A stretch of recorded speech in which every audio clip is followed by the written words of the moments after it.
Bonjour et bienvenue pour cette première session sur l'ENT Neo. Dans cette partie, je vais vous présenter un peu l'ergonomie de l'ENT et expliquer un petit peu le fonctionnement pour tous ceux qui débutent dessus. Donc dans un premier temps, je vais me connecter, comme vous savez si bien le faire tous. Voilà. Hop. Donc comme vous pouvez le voir, en fait, l'ENT Neo est quand même basé sur les thèmes de tout ce qui est réseau social. Donc avec un fil d'actualité, une partie web responsive sur le côté, en fait, où vous avez des informations totalement modulables et personnalisables. Pour rentrer dans le vif du sujet, vous avez une boîte à outils en haut à droite. Si vous cliquez dessus, vous avez tout un ensemble d'outils que vous pouvez mettre donc dans votre colonne de gauche.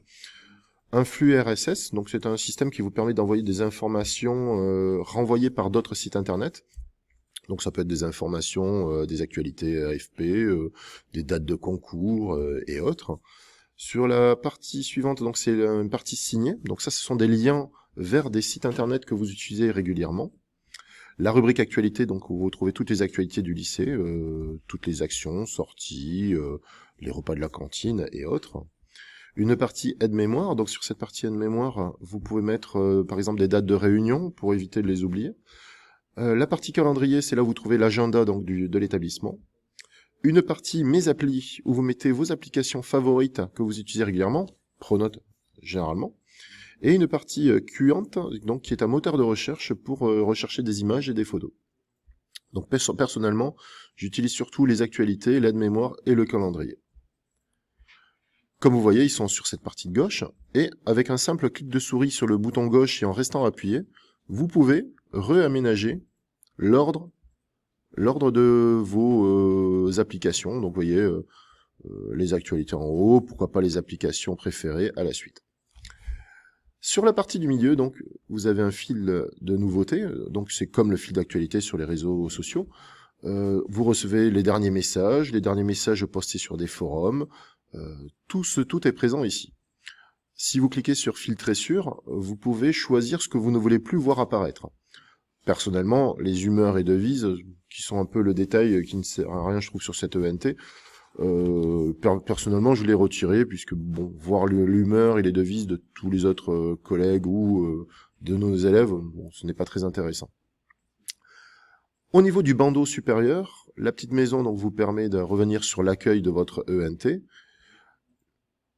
La partie suivante, donc ici, ce sont toutes les applications de votre ENT. En cliquant sur plus, vous les voyez toutes. Et ici, vous voyez toutes vos applications favorites. Je vous montrerai après comment les modifier.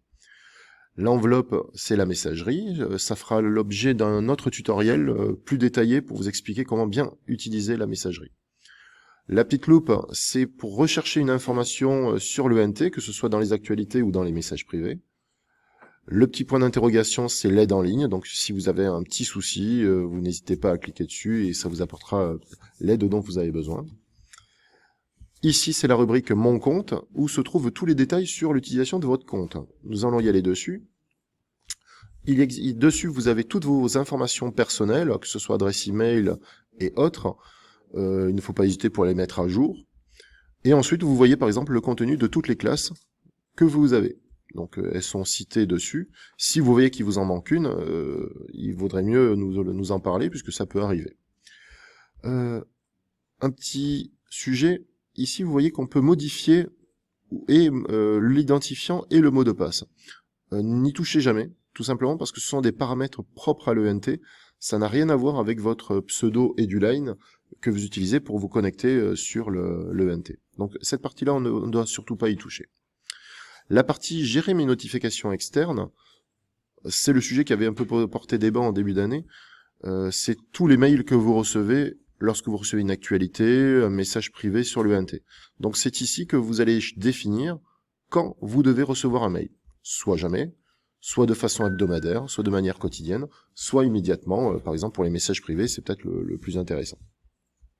Donc ça, c'est toute la partie réglage de compte. Je reviens sur ma première page. Et là, nous allons voir la rubrique applications. Donc, je clique sur mes applis. Sur le bandeau du haut, vous voyez apparaître vos applications favorites. Pour mettre une application en favori, c'est pas très compliqué. Vous cliquez sur une application avec le bouton gauche de votre souris, et vous la déplacez, et vous la déposez ici. Elle fera donc partie de vos applications favorites. Donc vous pouvez le régler à votre guise, suivant l'utilisation que vous en avez de l'ENT. En dessous, si on descend un petit peu, vous voyez la liste de toutes les applications disponibles sur l'ENT. Sur le vôtre, vous n'aurez pas toutes cela. Il y en a certaines qui sont juste uniquement pour moi, pour l'administration de l'ENT. Il faut savoir qu'on peut le paramétrer comme on le souhaite, c'est-à-dire que si vous vouliez avoir un lien direct vers un site internet qui vous sert de ressource pour vos élèves, on peut très bien ajouter un icône supplémentaire.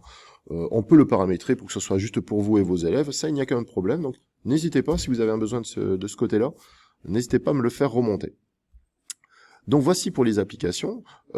Au niveau de l'utilisation des applications, je referai un tutoriel à ce niveau-là, pour le cahier multimédia par exemple, pour la catégorie exercice, pour Learning Apps. Donc c'est plein de petites applications plutôt sympas qui sont agréables à utiliser avec vos élèves et dont je ferai l'objet d'une autre formation. Ici donc, vous avez la partie messagerie, comme je vous ai dit, ça aussi ça fera l'objet de la prochaine formation, donc comment bien utiliser sa messagerie. Donc voilà, c'est un bref aperçu de l'ENT, donc pour ceux qui débutent dessus. N'hésitez pas en cas de souci à me contacter, je suis là pour régler tous vos problèmes. N'hésitez pas donc. Sur ce, je vous souhaite une bonne journée et à très bientôt.